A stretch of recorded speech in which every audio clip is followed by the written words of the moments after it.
ഇന്ന് ശ്രാവണ പൗർണമി, സംസ്കൃത ഭാഷാ ദിനം. മലയാളം സംസാരിക്കാൻ തന്നെ മടിക്കുന്ന കാലത്ത് സംസ്കൃതം മാത്രം സംസാരിക്കുന്ന ഒരു കുടുംബത്തെ പരിചയപ്പെടാം. ഇവിടെ 2 വയസ്സുള്ള കുട്ടി മുതൽ ഷഷ്ടിപൂർത്തിയിലെത്തിയ മുത്തശ്ശി വരെ പരസ്പരം സംസാരിക്കുന്നത് ശുദ്ധ സംസ്കൃതം മാത്രം.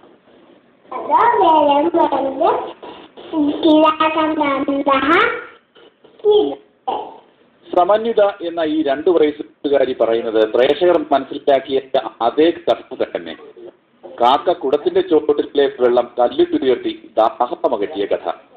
സംസ്കൃതം കഠിനമാണെന്ന് ഈ വീട്ടിൽ ആരും പറയില്ല. ഇവിടെ എല്ലാവർക്കും സംസ്കൃതം പച്ചവെള്ളം പോലെ ലളിതം.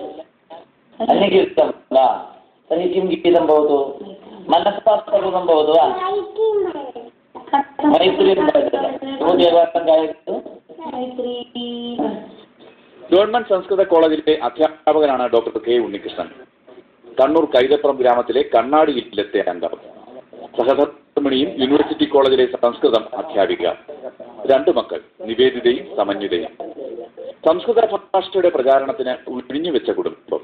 സംസ്കൃതം ഒരു സാംസ്കൃതിക ദൃഷ്ടിയിൽ ഒരു സംസ്കാരത്തിന്റെ ഒരു വാഹിനിയാണ്, അല്ലെങ്കിൽ സംസ്കാരത്തെ കൊണ്ടുപോകാനുള്ള ഒരു ഉപകരണമാണ് സംസ്കൃതം.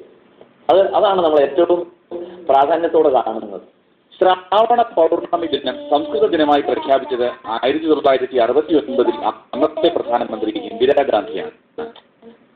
ഇന്ത്യ പാകിസ്ഥാൻ യുദ്ധകാലത്ത് കാഞ്ചി മഠാധിപതി ചന്ദ്രശേഖരേന്ദ്ര സരസ്വതി രചിച്ച ഈ സംസ്കൃത ഗാനത്തോടുകൂടി പുനർമില്ലാമഹ എന്ന് വെച്ചാൽ വീണ്ടും കാണാം.